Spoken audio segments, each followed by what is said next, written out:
Hello, listener. Close your eyes for just a moment. Imagine waking up one morning and the sun never comes. The sky is dark. Not the soft, familiar dark of night, but something heavier, something wrong. A darkness that presses against the windows like it's alive, like it's waiting. Now open your eyes, because what I'm about to tell you is not a fairy tale. It is not a legend whispered by frightened children around a dying fire. What I'm about to tell you is the truth of a kingdom that once stood at the heart of Eastern Europe. A kingdom so powerful, so ancient, that even God himself seemed to look away when its rulers walked the earth. A kingdom of vampires. Not the glamorous romantic creatures you've seen in movies. Not the brooding immortals in silk capes who whisper poetry under moonlight. No. The vampires of Valdricor, that was the name of the kingdom Valdricor, were something far older, far crueler, far more terrifying than anything your imagination has conjured so far. And they were cursed. But here is what makes this story truly dangerous, truly bone-chilling. The curse did not weaken them. It made them hungry. Endlessly, savagely, catastrophically hungry. Let me take you back to the beginning. Back to the year 1147, when a young cartographer named Emil Varos made the worst decision of his life. He followed a map that should not have existed. A map drawn in ink that was slightly too dark to be ink. A map that led him through the Carpathian Mountains, through fog so thick he could feel it on his tongue, past villages where the doors were nailed shut from the inside. Not locked, nailed, and into a valley that appeared on no official document, recognized by no kingdom, mentioned by no traveler who had ever returned to tell the tale. Emil was 23 years old. He was ambitious. He was brilliant. And he was absolutely, completely, fatally unafraid. That was his first mistake. His second mistake was stopping to admire the castle. Because that is the thing about Valdricor. Even in darkness, even wreathed in shadow and silence, even surrounded by dead trees that clawed upward like skeletal hands, it was breathtaking.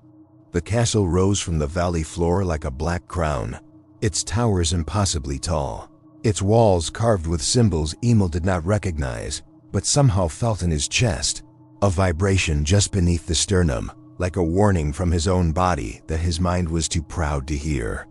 He stood at the edge of the valley and stared. And something inside the castle stared back. He didn't see it at first. The window, the highest window, in the tallest tower, was dark. But darkness, Emil would soon learn, was not the same as empty. In Valdricor, darkness was occupied, darkness was alive. And what lived inside it had been watching the road into the valley for 300 years, waiting for exactly this kind of visitor, curious, unguarded, alone. Emil took out his notebook. He began to sketch the castle. He told himself he would stay only long enough to document the architecture, to note the coordinates, to add this remarkable structure to the great map he was building of the known world. He did not yet understand that Valdricor was not interested in being part of the known world. Valdricor preferred the unknown. As Emil sketched, the fog thickened around him. Not gradually, suddenly, as if someone had drawn a curtain. Within 30 seconds, he could not see the road behind him. He could not see the trees to his left or right. He could see only the castle ahead, its windows beginning, one by one, to glow with a faint, deep red light. Not fire, not candlelight, something older. Something biological, as though the castle itself had eyes and was slowly, lazily, opening them.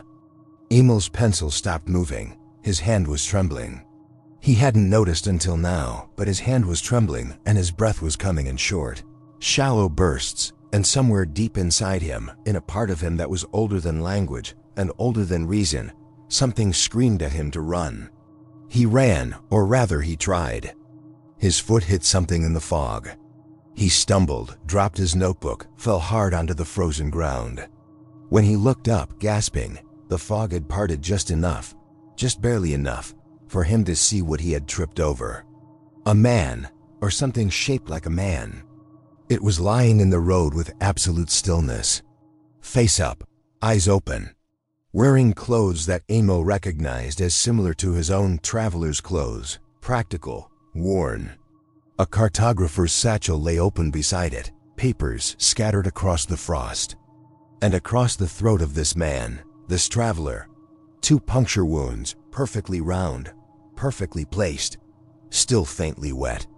Emil made a sound he would never be able to describe.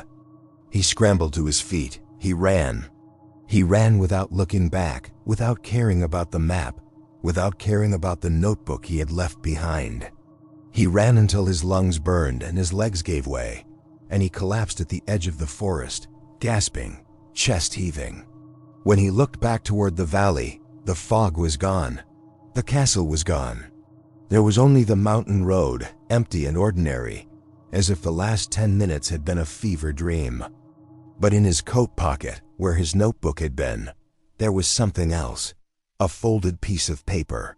He did not remember putting it there. With shaking fingers, he unfolded it.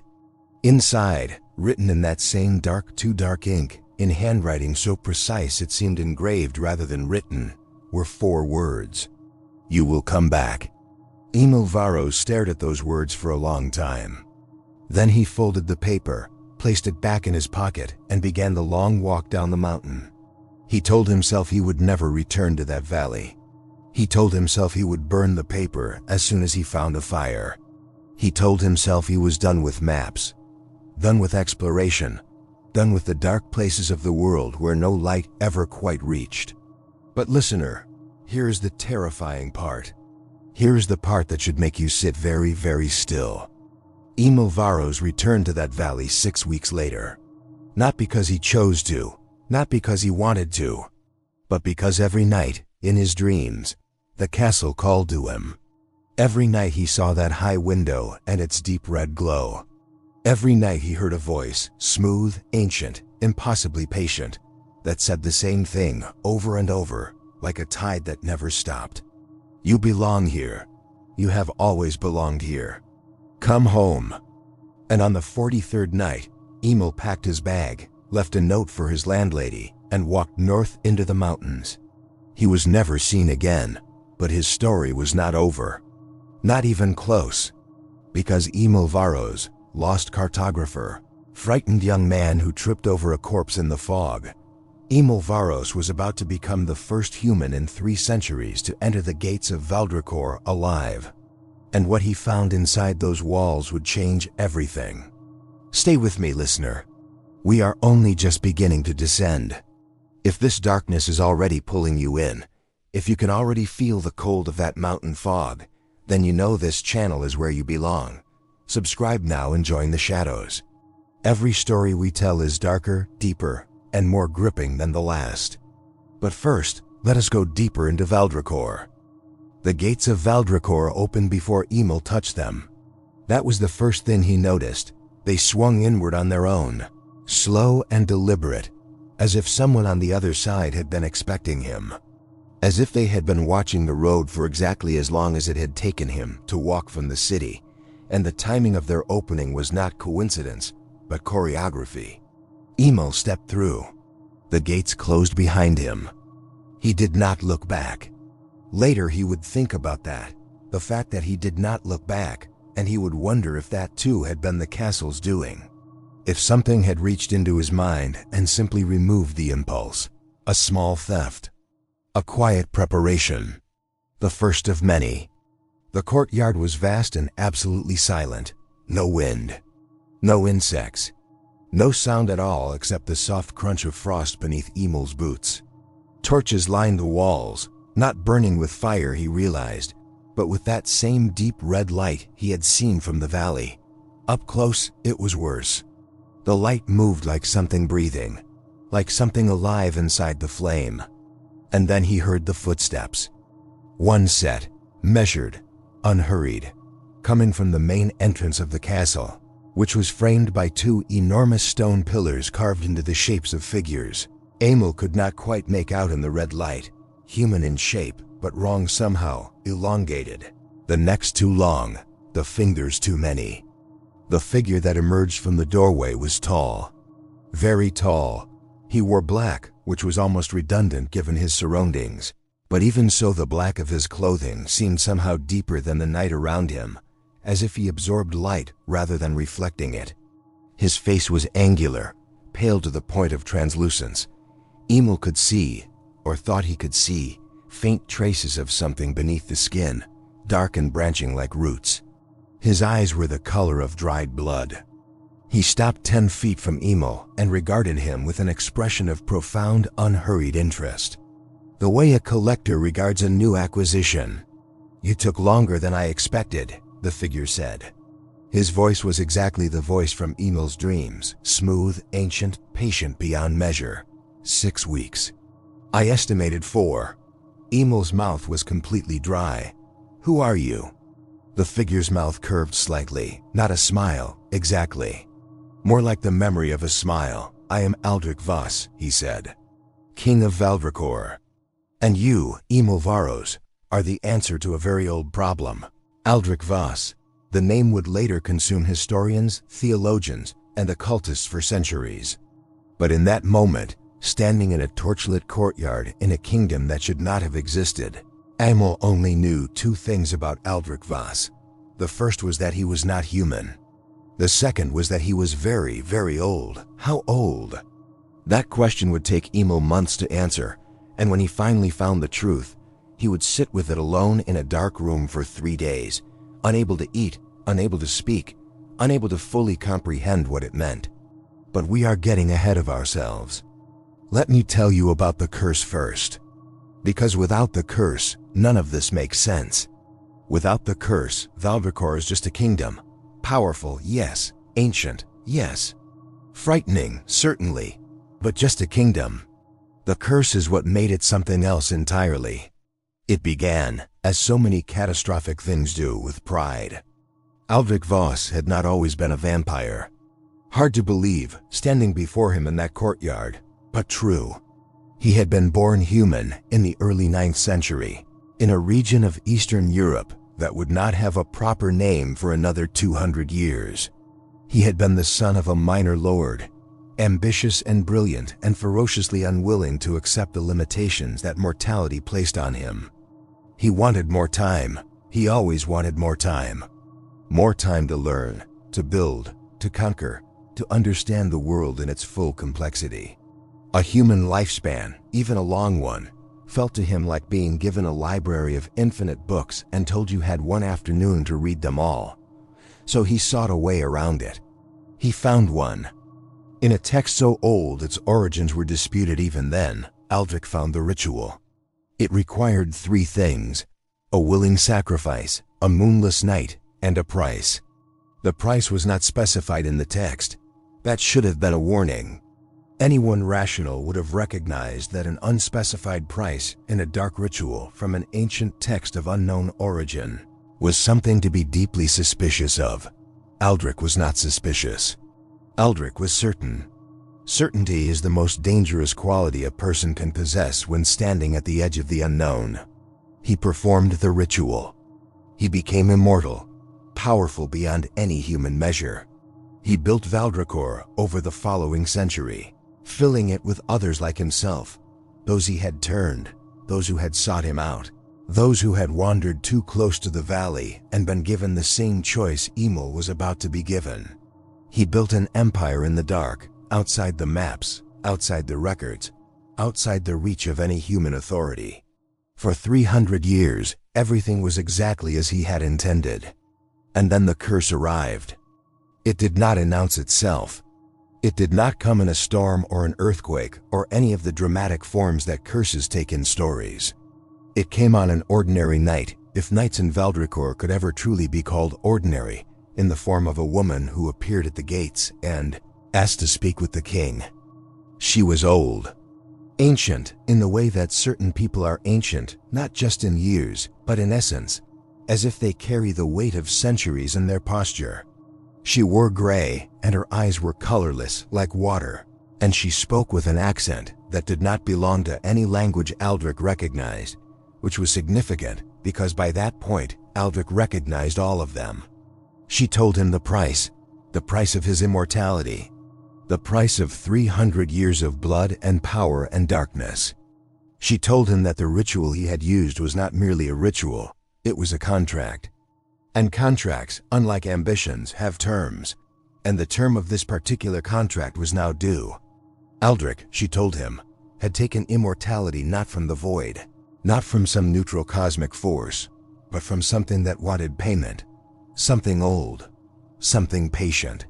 Something that had been waiting 3 centuries with the absolute unshakable confidence of a creditor who knows their debtor has nowhere to run. The payment? His kingdom would be sealed. The valley of Valdricor would be locked away from the mortal world, not destroyed, not killed, but frozen, trapped. The vampires within it could not leave. The world outside could not enter, except occasionally, in those rare moments when a human soul was so drawn to darkness, so magnetized by the unknown, that they crossed the boundary as if pulled by a current they could not resist. Like Emil. And here was the cruelest part of the curse, the part that made Valdricor's jaw tighten and his fists close when he told Emil this story. 3 days after bringing him inside, sitting across from him in a room lined with maps, the hunger would never stop. Vampires have always needed blood. That was the nature of what they were. But under the curse, the hunger became something else, something monstrous. It didn't diminish with feeding, it grew. Every time they fed, it intensified. Every century that passed, it deepened. There were vampires in Valdricor who had not fed in decades because the agony of feeding only to feel the hunger return worse than before was more than they could bear. They were not dying. They could not die. They were simply starving, forever, inside an unbreakable cage. And Valdricor, their king, had led them there. Had chosen certainty over caution, had signed a contract without reading the terms, and now sat on his black throne in his sealed kingdom with 300 years of loyal subjects who suffered endlessly because of his pride. "Why are you telling me this?" Emil asked. Valdricor looked at him for a long moment. "Because you are a cartographer," he said, "and I need you to find something. Something that was hidden before the curse fell. Something that, if found, might offer a way out of the curse, a way out of the kingdom." Valdricor's voice was very quiet. "Or a way to end it entirely. I have not been able to determine which." Emil sat with that for a moment. "And if I refuse?" Valdricor tilted his head slightly, in that way of his that was not quite human. "You won't," he said. He was right. Emil wouldn't, but not for the reason Valdricor assumed. Not out of fear. Out of something far more dangerous. Curiosity. Can you feel it, listener? Can you feel the walls of Valdricor closing in? We are just getting started. Part 3 is where everything begins to unravel, where the secrets hidden beneath the castle come to light, and where Emil discovers something about himself that will shake you to your core. Keep listening. Emil spent his first week in Valdricor, trying to understand the geography of a place that didn't want to be understood. The castle was larger on the inside than it appeared from outside. Not subtly larger, grotesquely, impossibly larger. Corridors stretched far beyond where the outer walls should have ended. Staircases descended into levels that, by Emil's calculations, would have placed them well below the valley floor. Rooms existed that had no doors, and doors existed that opened onto solid stone. The castle, he began to suspect, was not entirely in the physical world. Parts of it existed somewhere else, somewhere adjacent to reality, folded into it like a letter inside an envelope. Valdricor gave him a suite of rooms near the east tower and told him he was free to explore anywhere that was not locked. This was either a very generous offer or a very clever trap, and Emil spent considerable time trying to determine which before deciding it was probably both. The vampires of Valdricor watched him constantly. Not aggressively, not with obvious menace, but with a quiet, patient attention that Emil found more unnerving than hostility would have been. He would turn a corner and find one standing in the shadows of a corridor, perfectly still, watching. He would look up from his work and see a face at the window. An impossible window, 3 floors up, nothing to stand on outside it. regarding him with those dark reddened eyes. He would wake in the night to the sense of presence in his room, and when he lit his candle, there would be nothing there, but the air would feel recently disturbed. They were not threatening him, they were studying him, trying to understand why their king had brought a human inside the walls. The answer, Emil was slowly realizing, was complicated. Valdricor had told him he needed a cartographer to find something hidden before the curse fell. That was true, as far as it went. But there was a layer beneath that truth, and Emil, who had spent his professional life learning to read the layers in landscapes, to find the real geography beneath the one that presented itself, could feel it. He began mapping the castle. It was the only way he knew to approach any unknown territory, methodically, systematically, with pencil and paper, and the stubborn refusal to be overwhelmed. He drew corridors as he walked them. He noted dimensions, directions, anomalies. He marked the locked doors with small crosses. He mapped the descent of the staircases and tried to reconcile the levels they reached with the topography of the valley outside. On the 9th day, he found the inconsistency. It was in the lowest level he had been able to access, a vast vaulted space that Valdricor called the archive, lined floor to ceiling with shelves of books, scrolls, maps, documents in a dozen languages and possibly more, accumulated over centuries of Valdricor's isolated existence. Emil had been given permission to work in the archive. He had spent 3 days in it, cataloging, cross-referencing, searching for whatever it was Valdricor believed could offer a way out of the curse. On the 9th day, he noticed that the archive was not rectangular. This sounds minor, it was not minor. The archive, as he had mapped it, should have been rectangular. 2 long walls, 2 short walls, a vaulted ceiling, a single door. But when he measured it carefully, pacing out the dimensions with the obsessive precision of a man whose entire professional identity was built on accuracy, he found that the south wall was 3 feet closer than it should have been. 3 feet. In a room that was 50 feet wide. He pressed his hands against the south wall and felt not a vibration, not a movement, but a temperature. The rest of the room was cold. The south wall was colder. Not the cold of stone. The cold of a space with no heat source at all, as if behind that wall was something completely sealed, completely still, completely untouched by any warmth for a very long time. He didn't tell Valdricor, not yet. He wasn't sure why, except that instinct, the same instinct that had once kept him alive in the valley, told him to understand what he'd found before he shared it. He came back that night with a candle and his smallest tools and 4 hours of careful, methodical work. Behind the south wall of the archive, accessed through a mechanism so old and so cleverly concealed that Emil spent 90 minutes finding it and another 30 convincing himself it wasn't a trap, was a room. A small room, no larger than a closet, perfectly circular. And on the curved wall, covering every inch of it from floor to ceiling, was a map, not drawn on paper or parchment, carved directly into the stone. Incredibly detailed, impossibly precise, Emil stood in the center of the room and slowly turned, holding his candle up, and his breath left him in a long, shaking exhale. It was a map of Valdricor, but not the Valdricor he had been mapping for 9 days. Not the castle as it currently stood. This was older. The carved lines had been worn smooth with age, but they were still clearly readable to someone who knew how to read them, and it showed a version of the castle with structures that no longer existed. Buildings outside the castle walls. A settlement in the valley. Roads.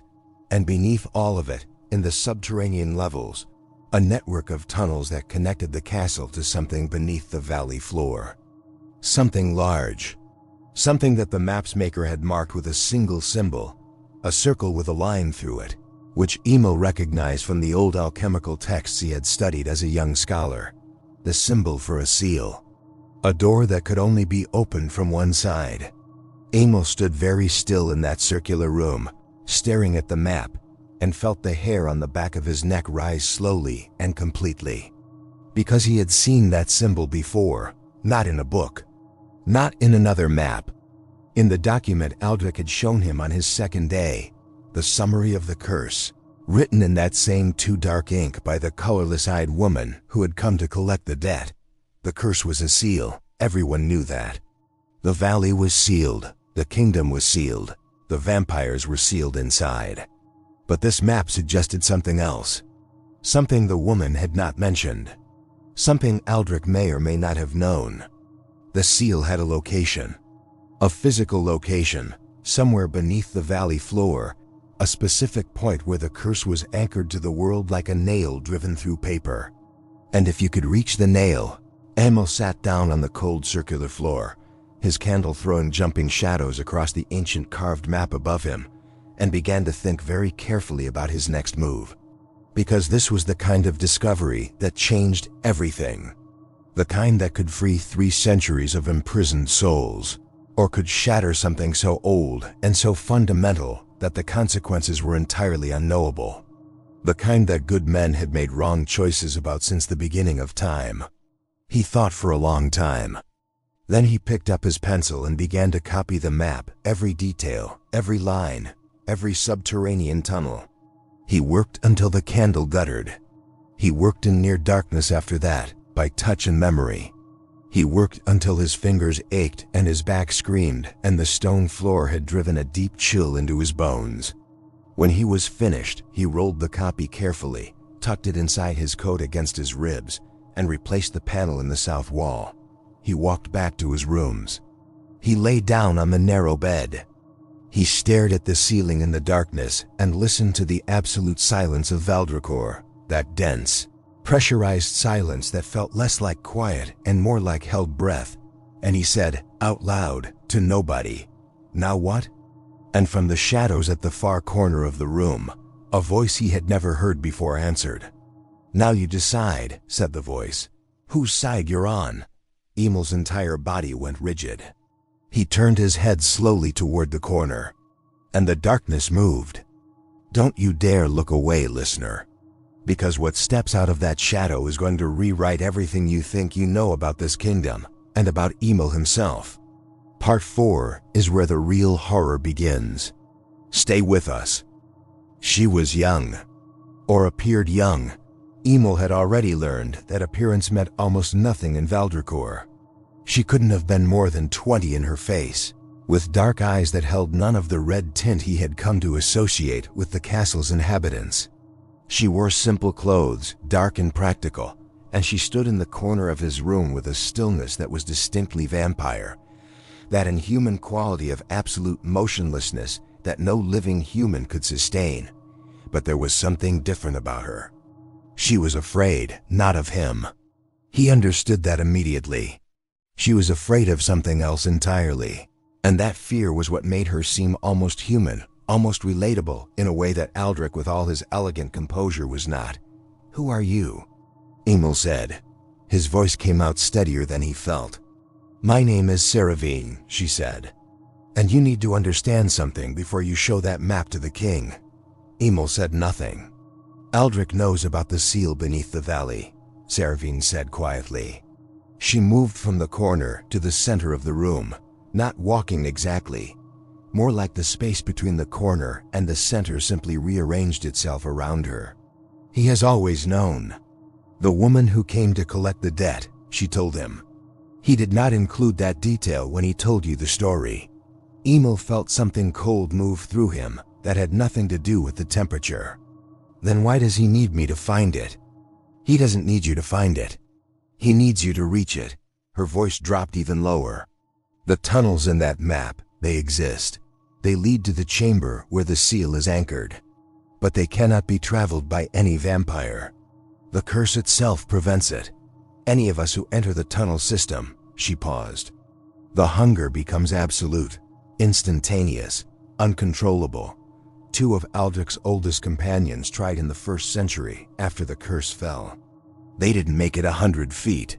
So he needs a human," Emil said slowly. "He needs a human to reach the seal and break it. And breaking the seal frees Valdricor."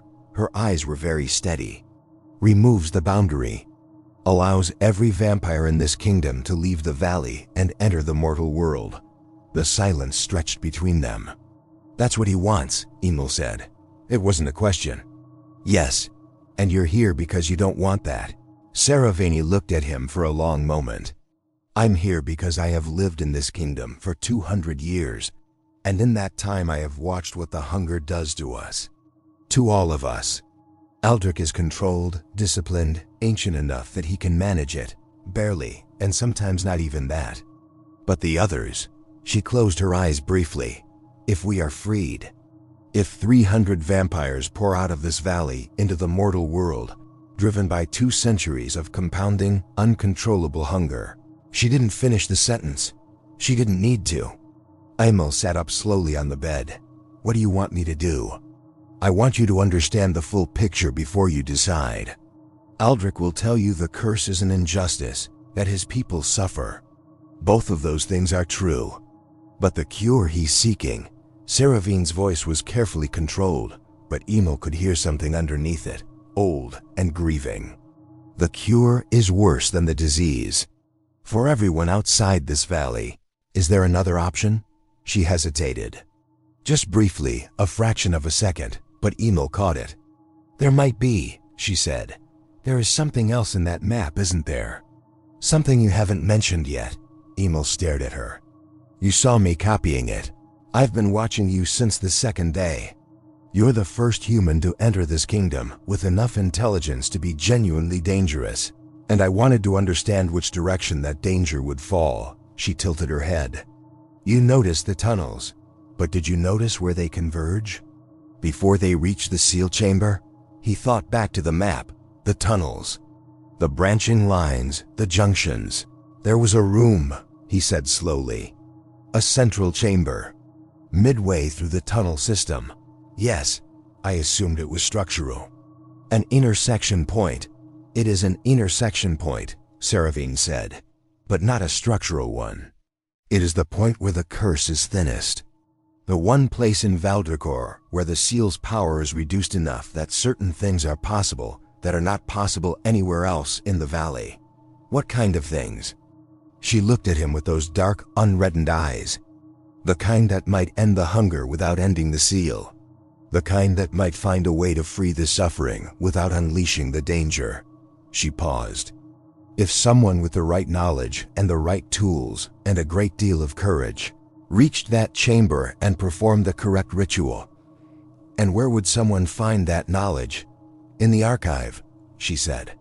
"In the section Valdricor told you was locked." Emil was quiet for a moment. "He's been controlling what I find. Yes, he brought me here to solve his problem. On his terms. For his solution. Yes, and you're offering me a different solution." "I'm offering you the truth," Saravani said. "What you do with it is your choice. It has to be your choice. That's actually crucial.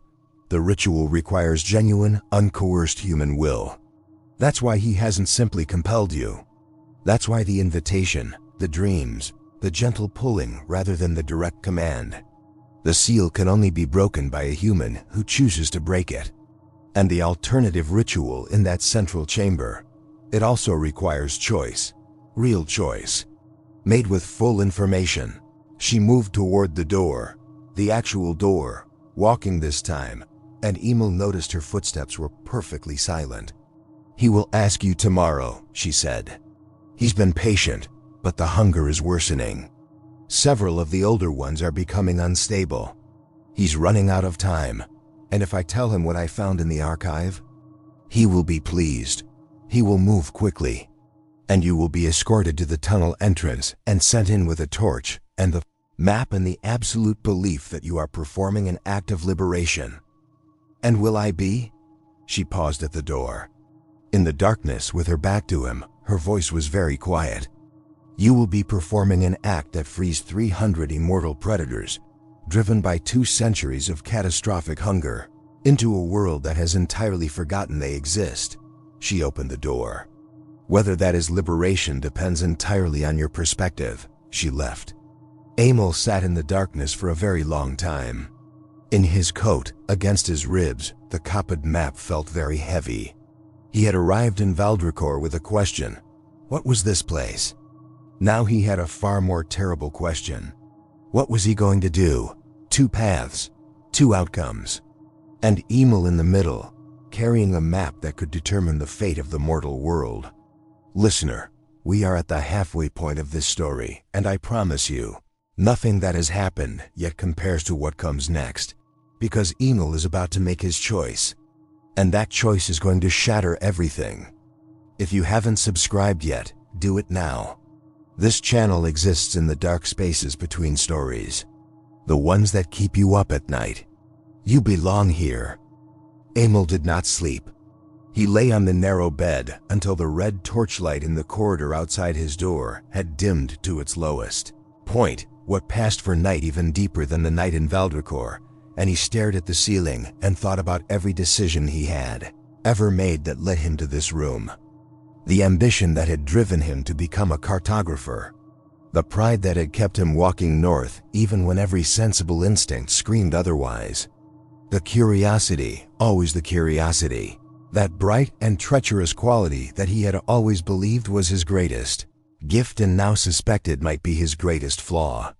He thought about Seravini, about the way she had said the words genuine, uncoerced human will with such precise emphasis, as if she knew exactly how valuable those words were, as if she had spent a long time working out how to deploy them.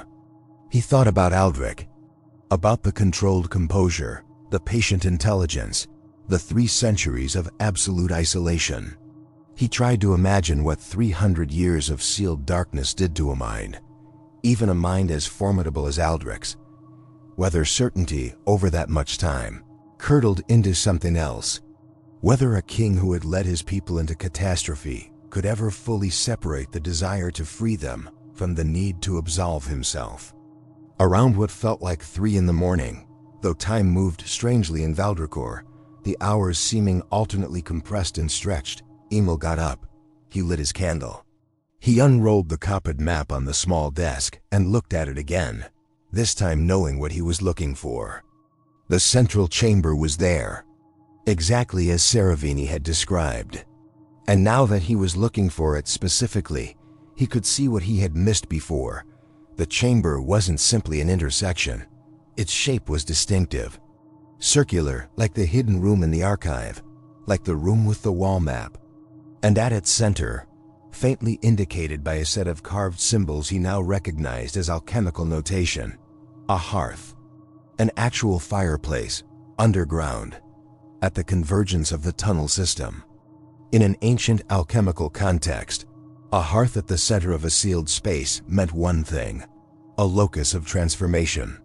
A place where one state of being could be changed into another, where the terms of a contract, even a very old, very binding contract, could potentially be renegotiated. Not broken, renegotiated. That word landed in Emil's mind and sat there, glowing faintly like a coal that hasn't quite gone out. He pulled his chair closer to the desk and began to write.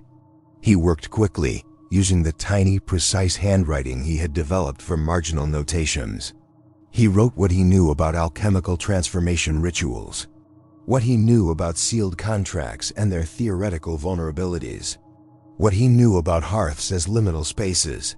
Then he stopped, looked at what he'd written, and wrote one more thing. What does the curse want? Not who placed it, not what it does. What does it want? Because every contract has 2 parties with intentions, and he had been so focused on what Valdricor wanted, and what Seravini wanted, and what Emil himself wanted, that he had not yet asked the most fundamental question of all. The woman with the colorless eyes had said, "The price is now due," but price for what? Valdricor had said, for his immortality, for 3 centuries of blood and power. But Emil was a cartographer. He had spent his career learning to read landscapes that lied, to find the true geography beneath the presented one. And something about the framing of the curse had been nagging at him since Valdricor first told the story. The curse was not a punishment, it was a payment. That was the word the woman had used. Payment implied exchange. It implied that something had been given, and something was now being received in return. The vampire's freedom, their limitation, their ceiling, their hunger, was not revenge. It was currency. currency paid to whom? Emil looked at the central chamber again, at the hearth, at the alchemical symbols, and a thought arrived, fully formed, with the specific quality of thoughts that are either brilliant or catastrophic, and time alone will determine which. He dressed. He tucked the map back into his coat. He picked up his candle. And he went to find Saravani. She was in the corridor. Of course she was. He suspected she had never actually left. "The locked section of the archive," he said without preamble. "Can you get me in?" She studied him for a moment. "Why?" "Because I think the answer to the curse isn't in either of the directions you and Valdricor have been pushing. I think it's somewhere else entirely. But I need to confirm something first. If Valdricor finds out I've given you access, tell me it's a worse risk than the alternative." He held her gaze. 300 vampires, uncontrollable hunger, the mortal world completely unprepared. He paused. "Unless you think that's actually preferable to Valdricor finding out you helped me." A long silence. Then Saravani turned and walked down the corridor, and Emil followed. The locked section of the archive was at the very back, behind the shelf of what appeared to be perfectly ordinary historical volumes, but which concealed a door that Saravani opened with a key she produced from somewhere Emil decided not to inquire about.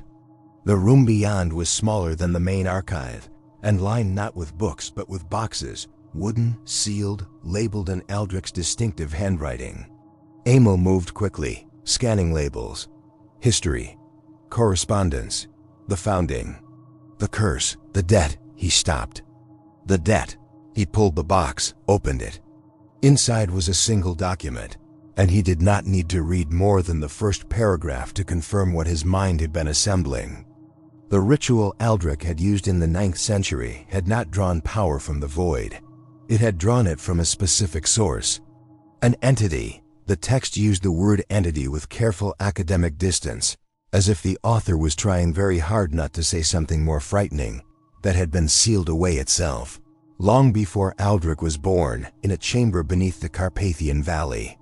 Sealed by a group of practitioners whose names the document listed with reverent precision. Sealed in a circular chamber, with a hearth at its center. Emil read the paragraph twice. Then he put the document back in the box, replaced the box on the shelf, and stood very still for a moment. "What did you find?" Saravani said from the doorway. Emil turned to look at her.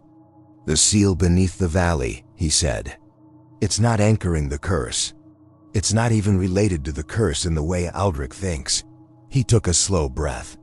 The seal was there first, centuries before Valdricor.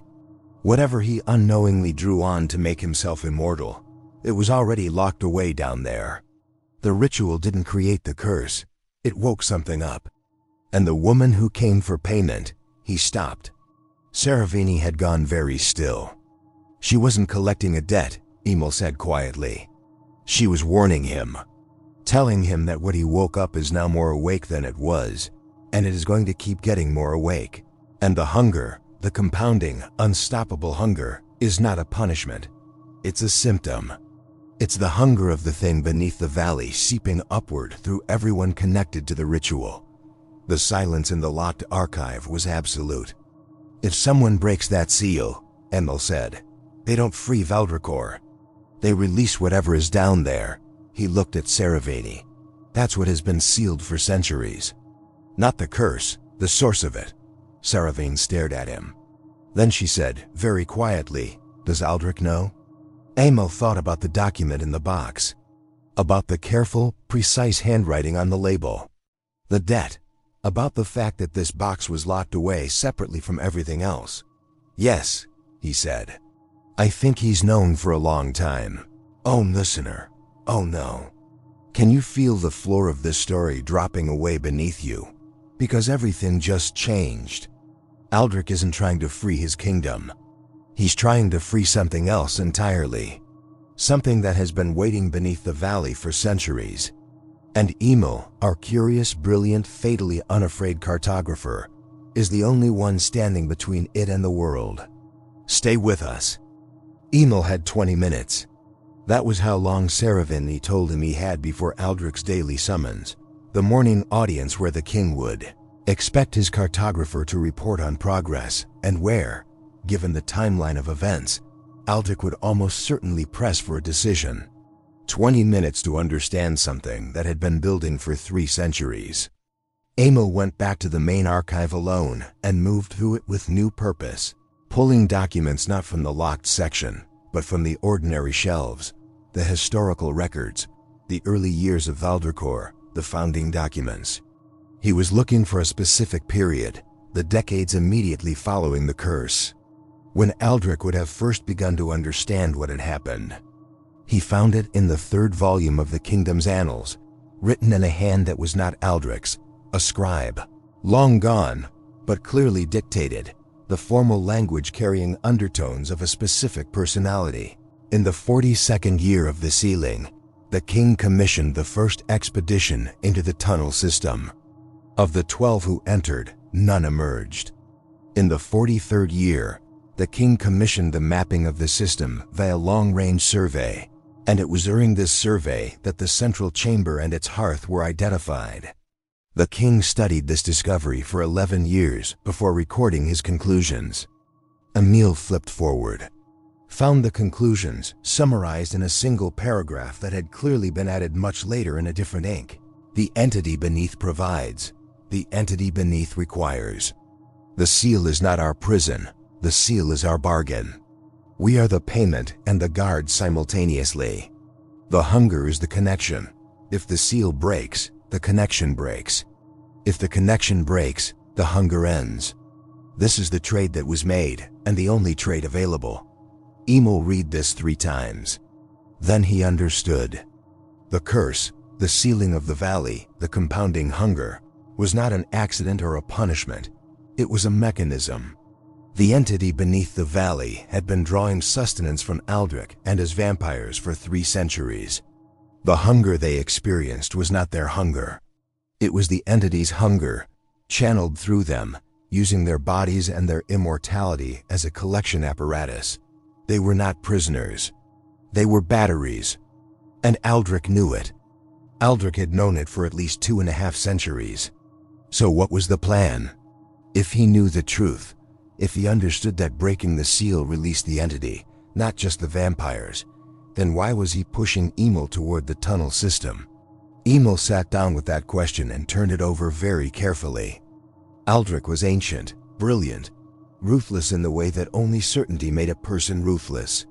He had spent 3 centuries thinking about this problem, which meant his answer to it was almost certainly sophisticated beyond anything Emil could construct in 20 minutes. Unless Emil stood up suddenly. Unless Aldric wasn't trying to break the seal. Unless he was trying to renegotiate the contract. He thought about what Saravini had said. The ritual requires genuine, uncoerced human will. And about what Emil himself had concluded. Not broken, renegotiated. What if Aldric had reached the same conclusion? What if the reason he needed a human, not just any human, but a specific type of human, a cartographer, someone who read landscapes and found truths beneath surfaces, was not to destroy the seal but to modify it, to bring a new term to an ancient contract, not release the entity and end the hunger, but redefine the exchange, find a new form of payment, one that satisfied the entity beneath without requiring 300 vampires to starve indefinitely. And the key to redefining the exchange, to bringing a new term to the contract, was a human being who understood the full picture and chose freely to intervene. Emil pressed his hands flat on the table and breathed. Saravini had been trying to stop him because she thought he would be used to break the seal and release the entity. But Saravini didn't know about the document in the locked box. Saravini didn't know that Aldric knew the truth, which meant Saravini's model of what Aldric was doing was incomplete. But that raised another question. Why hadn't Aldric told Saravini? Emil was still working on that when the door to the archive opened and Aldric stepped through it. He stood in the doorway for a moment, looking at Emil, at the open volumes on the table, at the precise focused attention on Emil's face, and something shifted in his expression. something that, on a human face, might have been relief. "You found the annals," Valdric said. "You knew I would. Eventually." Valdric walked to the table, looked at the open volume, looked at Emil. "How long did it take you?"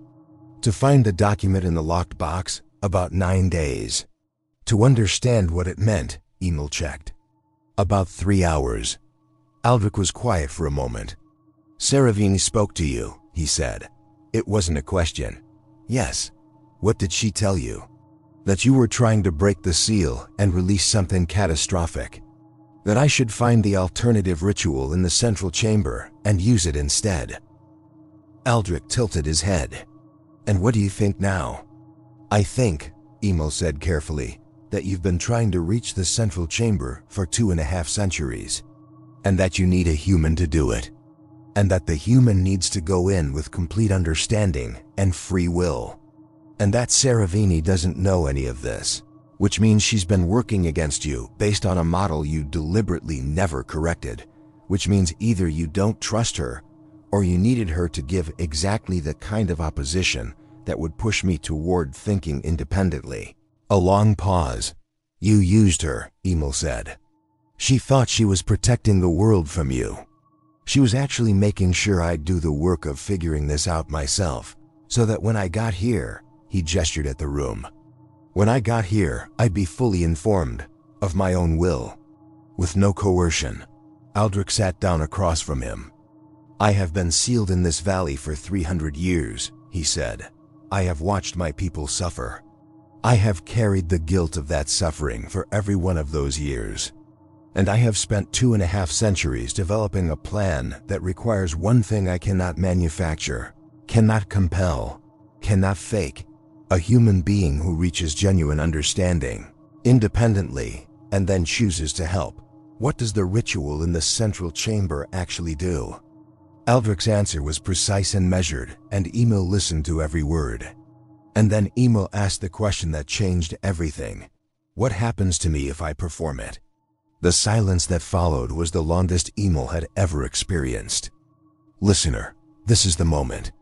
The moment every story builds toward. The price, the cost, the thing that was never stated in the fine print. Emil is about to find out what this whole journey has truly cost him. And I promise you, nothing could have prepared you for what Valdric says next." Valdric looked at Emil for a long time before he answered. That pause, that measured, deliberate silence, told Emil almost everything he needed to know. Because Valdric was not a man who struggled for words. 3 centuries of isolated thought had made him the most articulate being Emil had ever encountered. When Valdric paused, it was not because he didn't know what to say. It was because he was choosing exactly how to say it. "The ritual in the central chamber," Valdric said finally, "requires the practitioner to become the new anchor." Emil let that settle. "Not permanently," Valdric added quickly, and the speed of that addition was itself a tell. "The anchor function is temporary. It lasts until the entity beneath accepts the new terms of exchange, which, based on my calculations, would take how long?" Another pause. 100 years. Emil stared at him.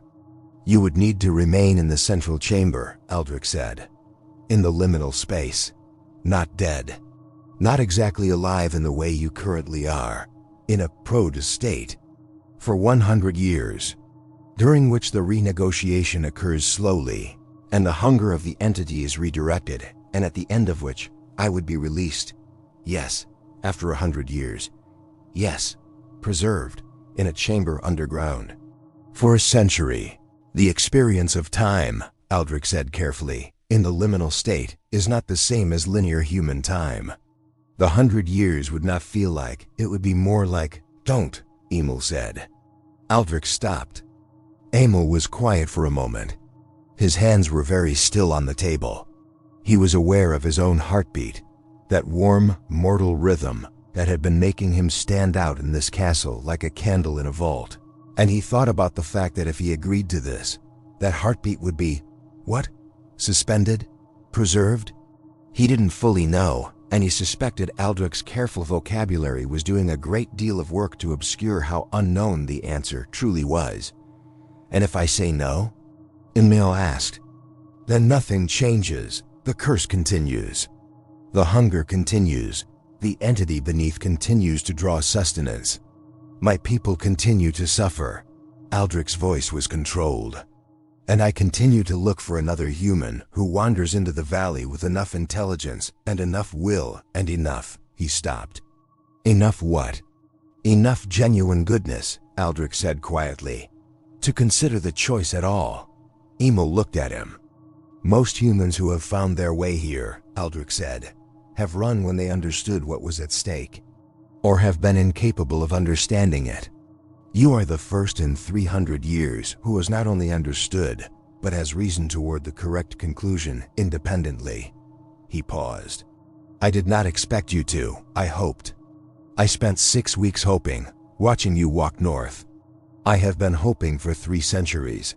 His voice, for the first time, carried something underneath the composure. Old and raw and very tired. "I am running out of hope, Emil." Emil looked at the open volume of annals on the table, at the paragraph about the 11 years of study, about the king who had discovered what his pride had cost and had spent 2.5 centuries trying to fix it. He thought about Saravine. He would need to speak to her before he decided anything. If she had been used, even for a good reason, she deserved to know. She had spent years trying to protect the world from something she didn't fully understand, and whatever happened next, she was owed the truth. He thought about the mortal world outside the valley, the one that had entirely forgotten Valdricor, the villages with the nailed doors, the mountain roads where travelers disappeared, the spreading radius of fear around this sealed place, the slow drain of the entity's hunger on the surrounding landscape, a detail in the annals he had almost overlooked, the crops that failed, the livestock that weakened, the humans who felt inexplicably cold and hollow for miles in every direction without ever knowing why. The seal was not protecting the world from the vampires. The seal was containing a wound in the world, and the wound was slowly spreading. 100 years, preserved, in a chamber underground. He would be, what? 30 years old when he went in. He would emerge, if the calculation was correct, if Aldrich's plan worked, if the entity accepted the new terms, at the other end of a century he had not lived through. His landlady would be long dead. The city he had come from would be changed beyond recognition. The maps he had made would be antiques. Everything he had built a life around would be 100 years in the past. "I need to speak with Saravini," Emil said. Aldrich nodded. "She's in the courtyard. You knew she'd been talking to me. I know everything that happens in this castle." He said it without apology, but I also meant what I said. "I cannot compel you. I have not compelled anything you have done or understood. The dreams, the invitation, the placement of the documents, those were persuasion, not compulsion. There is a difference, a fine one, yes, but a real one." Emil stood. He picked up the copied map from the table. He looked at Aldrich, at those ancient, blood-dark eyes, and he felt the weight of 300 years of accumulated regret looking back at him. "I'll give you an answer before nightfall," Emil said. He found Saravini in the courtyard, standing near the gates, looking out at the valley through the iron bars. She turned when she heard his footsteps. He told her everything. It took a long time. She didn't interrupt.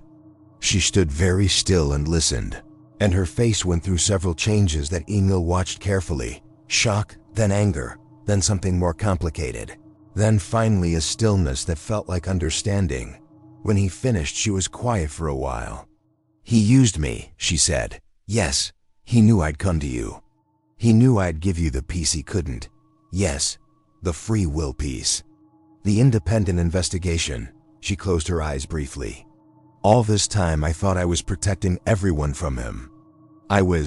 You were doing exactly what he needed. And so was I." Emil paused. "But here's what I want to know. Knowing that, knowing you were used, knowing the full picture, do you still think his plan is wrong?" A long silence. No, she said finally. Her voice was quiet. I think it's the only plan that actually works. She opened her eyes. I think I've known for a long time that breaking the seal outright was catastrophic. I've been so focused on stopping what I thought he was doing that I didn't let myself think about what the alternative actually was. She looked at Emil. You're going to say yes, aren't you? I'm thinking about it. You've already decided. Emil was quiet for a moment.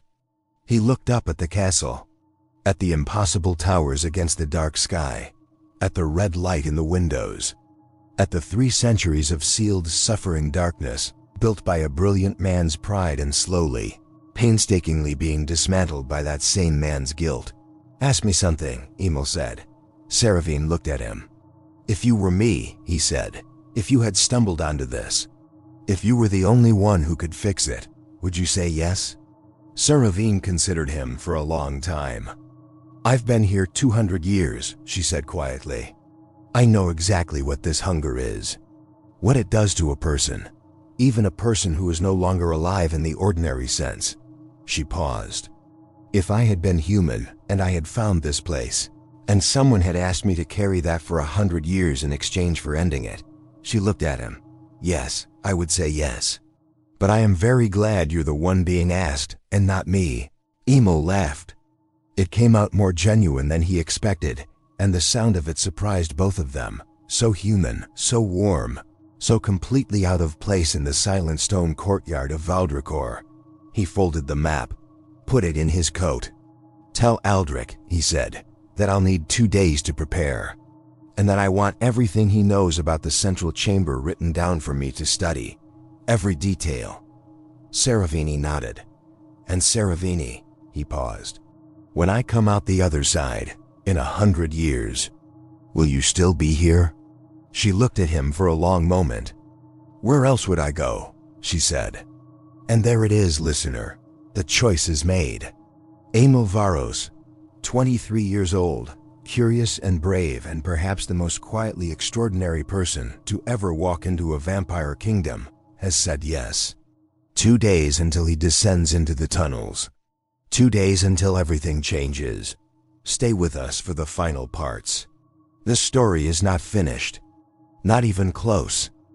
The 2 days passed like centuries.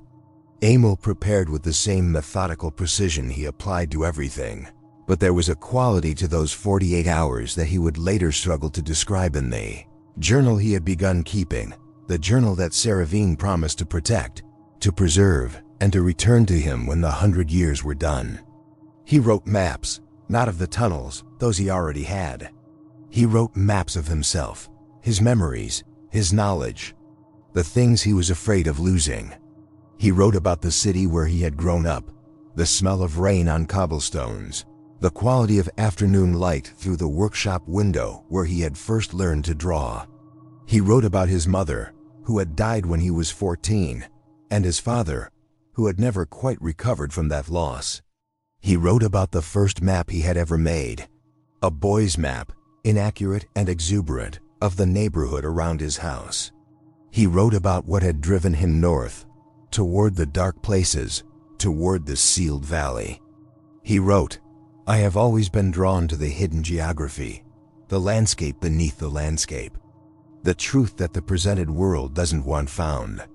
I think that's what I am, ultimately, not just a cartographer, a finder of things that are trying not to be found.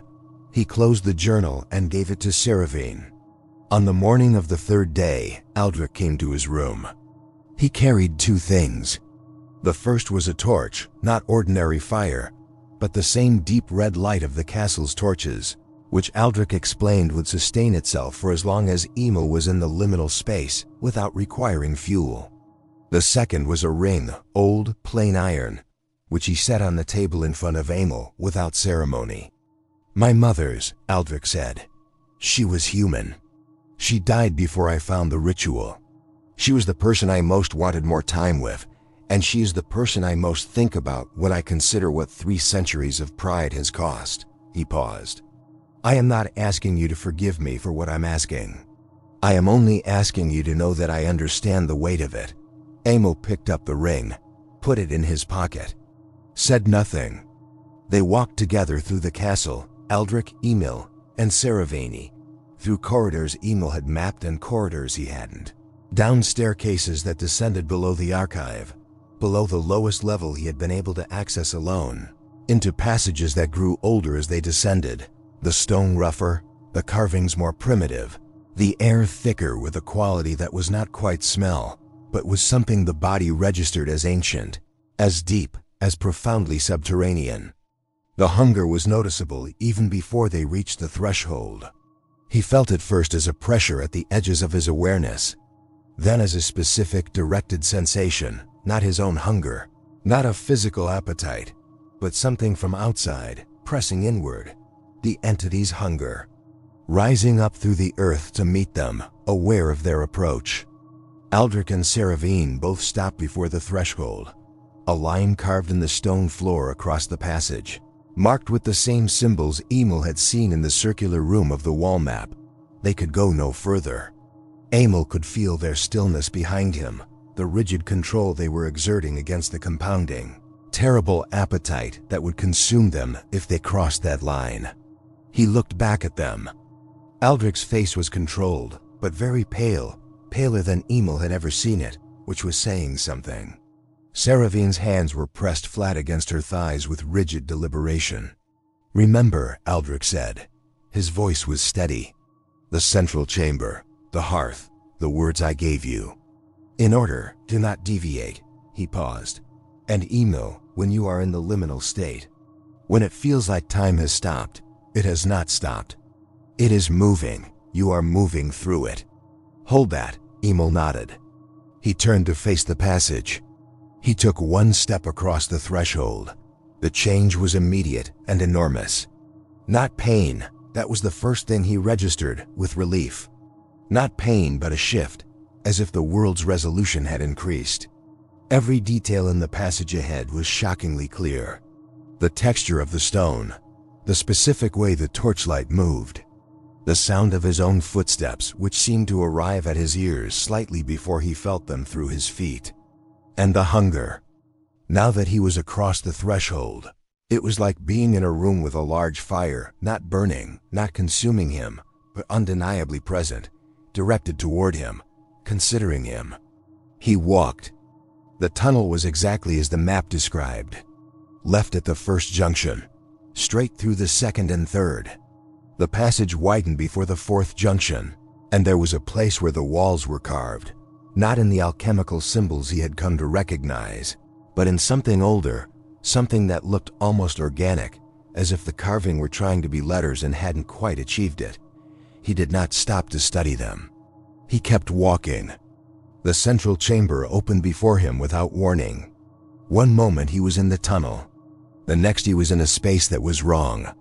Not larger than it should have been, not in the way the castle was larger than it should have been, simply wrong. The geometry was off in a way that he couldn't specify, but that his body registered as deeply unnatural. Walls that didn't quite meet at the corners. A ceiling that was not curved, but whose flatness felt like a choice rather than a fact, as if it was choosing to be flat for the moment. And the hearth. At the center of the chamber, exactly as the map had shown.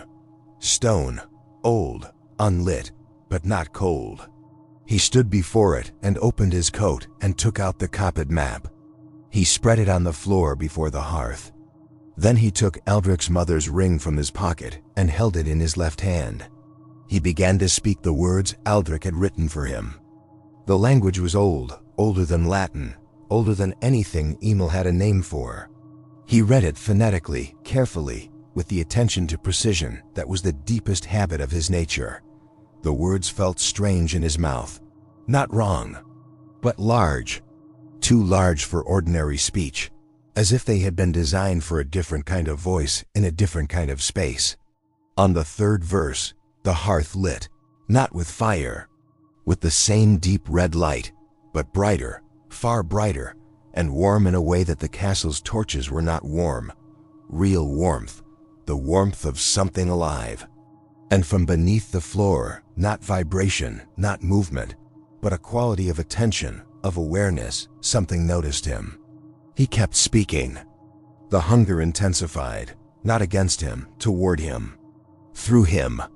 The entity beneath was drawing on the warmth of the hearth, on the words Emu was speaking, on the iron ring in his fist and what it represented, a human connection, a genuine thing carried into this place willingly. The last verse was the longest. He spoke it without stopping, without deviation, without the trembling that wanted very badly to start in his voice. When the last word left his mouth, the hearth burned white. And time, not stopped, changed. The 100 years began. He's in, listener. Anmil Varos is in the liminal space, and the renegotiation has begun. And above him, in the castle, Saravini and Aldrich wait. And the world outside the valley holds its breath, not knowing why. Join us for the final parts, where we see what comes next, what the 100 years look like from outside, what waits at the end of them. For the first 10 years, Saravini visited the threshold every day. She could not cross it. She had tried once, in the first week, and the hunger had been so immediate and so complete that she had barely made it back to the passage before it consumed her capacity for thought entirely. So she stood at the carved line in the stone floor and looked into the tunnel and, at the far end of it, could see the faint white glow of the hearth in the central chamber, still burning. Emil was still in there. She counted days by the castle's rhythms, by the deep pulse of the red torchlight, which dimmed and brightened on a cycle she had never quite mapped but had always felt. She kept his journal. She reread it periodically, not obsessively, but with the careful regularity of someone tending something that was not hers, but that she had been given responsibility for. Aldrich, in those first years, was very still. He had always been controlled, but now there was a quality to his control that was different, less like armor and more like held breath.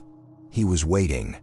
He had been waiting for 300 years, but this waiting was different because there was finally something specific to wait for. He was also, for the first time in centuries, changing. The hunger was different. Lighter was not quite the right word, less absolute, less consuming. As if whatever had been amplifying it, the entity's draw, the connection through the ritual, had been partially redirected. Not removed, not ended, but adjusted. The renegotiation was working in the slow grinding way that things worked when they were being rebuilt at a fundamental level. He came to Saravini on the 40th year anniversary of Emil's descent. Found her at the threshold, as she often was. "It's working," he said. "I know." She had been feeling it too. The subtle change in the hunger's quality, the infinitesimal but unmistakable improvement. Another 60 years. Yes, they stood together in the passage for a while. "He asked me," Saravini said, "whether I would still be here when he came out. What did you tell him?" "I told him, where else would I go?" Aldrich was quiet for a moment. "That was the right answer. I know." On the 67th year, something changed in the valley. The crops in the nearest village grew back. For the first time in living memory, which was from a human perspective, the first time in recorded history of that region, the harvest was good. The livestock thrived. The cold, hollow feeling that had lived in the bones of the surrounding population for as long as anyone could remember simply lifted. Not dramatically, gradually, like a pressure being released. The entity's hunger was being redirected. The new terms were taking hold. The vampires of Valdricor felt it too. Not as freedom, the seal was still in place. The valley was still sealed, they could not leave. But the hunger was changing. It was becoming manageable in a way it had not been for centuries. The oldest ones who had retreated into isolation, unable to bear the cyclical torment of feeding, began to emerge, cautiously, hesitantly, blinking in the red torchlight like people who had forgotten what company felt like. Aldrich watched this and felt something he had not felt in 367 years. Something that required a moment of identification, hope, actual hope. Not the disciplined maintenance of possibility that he had sustained across the centuries, but the real thing, warm and slightly painful, like a limb coming back to life. On the 99th year, Séravine moved a chair to the threshold. She sat in it and waited. She did not read the journal. She had read it enough. She simply sat and watched the white glow at the end of the tunnel and thought about a young cartographer who had been 23 years old and brave and funny in an unexpected way, and who had laughed in the courtyard and surprised both of them with the humanness of it. She thought, he will be different. She thought, so will I. She thought, 100 years is a very long time, and the person who went in and the person who comes out will share a name and a history and a face, but will not be precisely the same person, any more than I am precisely the person who walked into this valley 200 years ago. She thought, that's all right. I know how to meet changed people. I have become quite good at it. On the morning of the 100th year, she knew the day by a quality of the air, a change in the hearth's glow that she had been watching long enough to recognize. The white light in the central chamber brightened. Then it went out. For 30 seconds, the passage was completely dark, then footsteps. Slow, careful, slightly uncertain.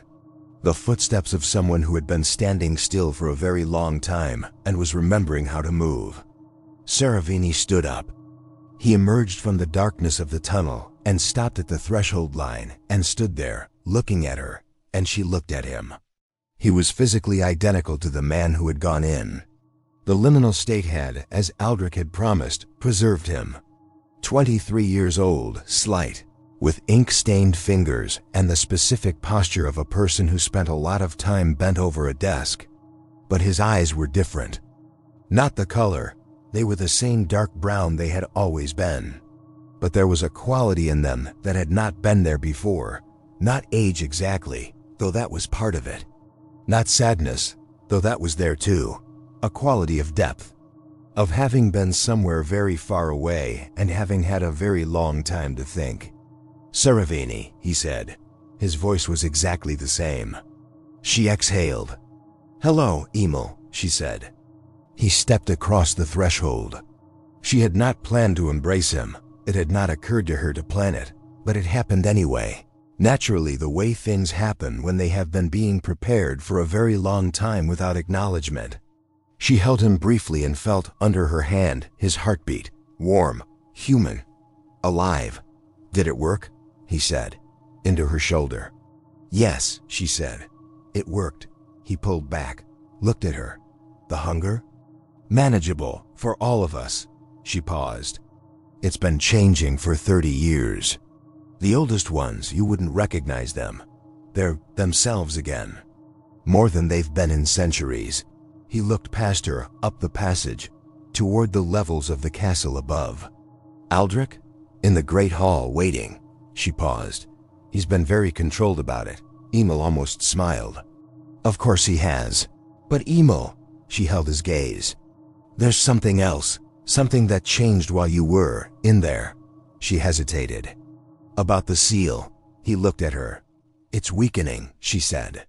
Not broken, but the renegotiation changed the terms. The entity beneath is redirected. It no longer needs the valley seal to channel the hunger. The seal's original purpose. She paused. Valdricor says it may lift, in its own time, without being broken. Simply dissolving as the contract expires. Emil was very still. We may be able to leave, Séravine said quietly. Not immediately. But how long? Valdricor thinks 20 years, perhaps 30. Emil looked down at his hands. The ink stains that had been on them when he went in were still there.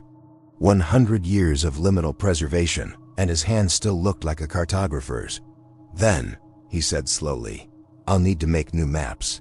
Listener, he's out, and the world is about to change. But we're not done yet, because there's one final chapter still to come. The moment the seal finally lifts. The moment Valdricor meets the world. Stay until the very end. 23 years later, on a night in early spring when the fog in the valley had retreated for the first time in living memory, and the sky above, Valdricor showed actual stars, something no vampire in the kingdom had seen clearly in centuries. The seal having thickened the sky as well as the boundary, Valdricor felt it. Not a sound, not a movement. Something far more fundamental. An absence. The pressure he had carried for 360 years. That constant, subconscious awareness of the boundary. The way it had lived in his body, the way gravity lives in a body. Simply present, simply there. The background condition of every moment was gone. He stood at the window of the high tower and looked out at the valley and the mountains beyond it and the stars above those mountains. And he breathed in air that had not felt like sealed air since before any human in the world now living had been born. The seal was gone. Seravine felt it from the courtyard, where she had been sitting with Emil on the steps that faced east. She felt it as a loosening, a specific relaxation in the atmosphere, as if the valley had been holding its breath for 400 years and had finally, very slowly, let it out. Emil felt it differently. He felt it as a return of something he hadn't realized he'd been missing, even in those 23 years since emerging from the central chamber.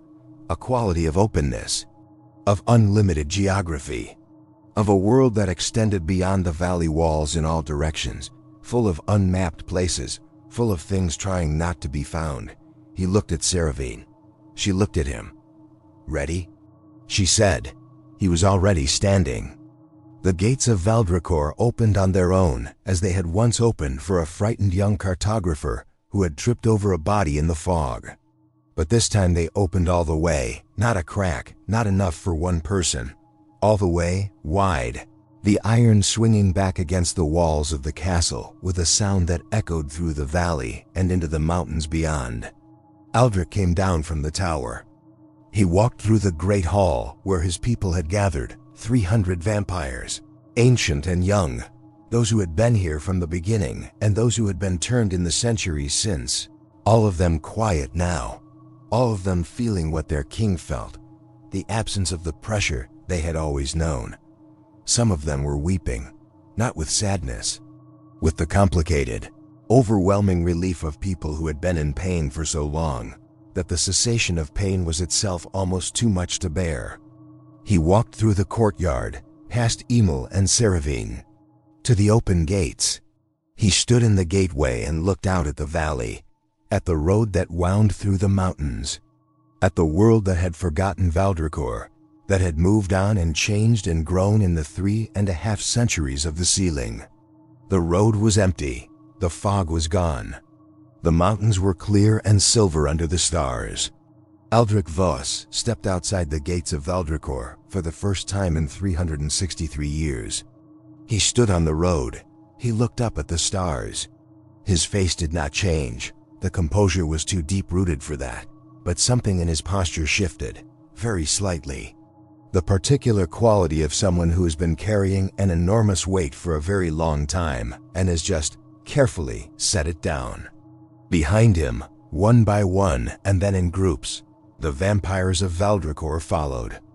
They came through the gates slowly at first, then faster.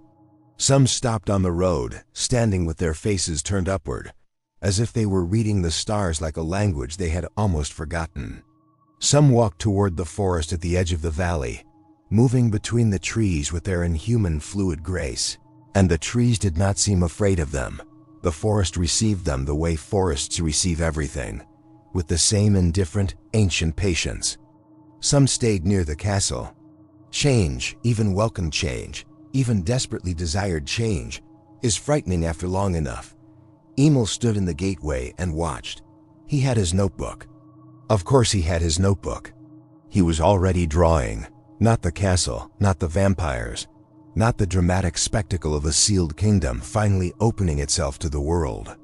He was drawing the road, the mountains, the landscape beyond the valley, stretching out into the darkness in all directions, full of unmapped territory. Seravine stood beside him. "Where will you go?" she asked. He looked at the road. "Everywhere," he said. "There are 400 years of changes I missed. New cities, new coastlines, changed borders. The whole world has been remapped without me, and most of it was probably done badly." He smiled slightly. "I have a lot of work to do." "And us?" He looked at her. "What do you mean?" She gestured at the valley. At the gathering of her kind in the road and the forest. We've been sealed for 4 centuries. We have no place in the world that knows us, no context, no belonging, except here." She paused. "And here is no longer sealed. It is simply a place. A very old, very strange place, but just a place." Emil thought about that. "That's what you said when you first talked to me," he said. "You said, where else would you go?" He closed his notebook. "I think that's still the answer. You go where there's somewhere to go to, which means you need to find one." He paused. "Same as any people who've been displaced for a long time. You need to build something new. That takes time." "Yes, it does." He looked at Valdricor, standing on the road with his face turned to the stars. "You have plenty of that." Saravini was quiet for a moment. "Emil," her voice was careful, "you know the world you're walking back into is not the world you left. You spent 23 years adjusting. But outside this valley, nobody remembers me. Nobody knows me. Everything I knew is long dead." He said it simply, not without weight, but without flinching. "Yes, I know. You're not afraid?" He thought about this honestly. Thought about the first moment in the courtyard, over 100 years ago, when he had stood in the red torchlight and faced Valdricor for the first time and felt the terror and the fascination and the irresistible pull of the unknown. "I've been walking into places that try not to be found my whole life," he said. "The world that forgot me is just another one of those places." He stepped through the gateway. The mountain air was cold and clear and smelled like frost and pine and infinite open distance. He breathed it in deeply, felt his lungs fill with it. Behind him, Valdricor stood with its gates open and its torches burning red. 300 years of sealed darkness finally exhaled into the night. Before him, the road wound away into the mountains, toward a world that did not know him, full of unmapped places, full of things trying not to be found. Emil Varos, cartographer, 23 years old and 123 years old simultaneously, opened his notebook to a blank page and began. That's where we leave him, listener, on the road, notebook open. The whole unknown world ahead. But here is what I want you to think about as you sit with this story. Emil chose to go into the dark. Not because he had to, not because he was compelled, because the dark had something in it that needed finding. Because underneath the presented landscape, there was always a real one, and the real one was always worth the cost of reaching it. That is what this channel is. Every story we tell is a map of a dark place. Every episode takes you somewhere the ordinary world pretends doesn't exist. And just like Emil, you chose to follow the road in. You chose to keep listening. That means something. So here is what I'm asking you to do. Subscribe right now. Because the next story is already waiting. It is darker than this one. It is stranger. It will take you somewhere new. And it will cost you nothing except a few sleepless nights. And leave me a comment. Tell me, if you had been Emil, would you have said yes? Would you have walked into that chamber and carried the 100 years? Tell me in the comments. I read every single one. The road continues. The gates are open. And the next story begins very soon. Stay in the dark with us, listener. It's where the real maps are.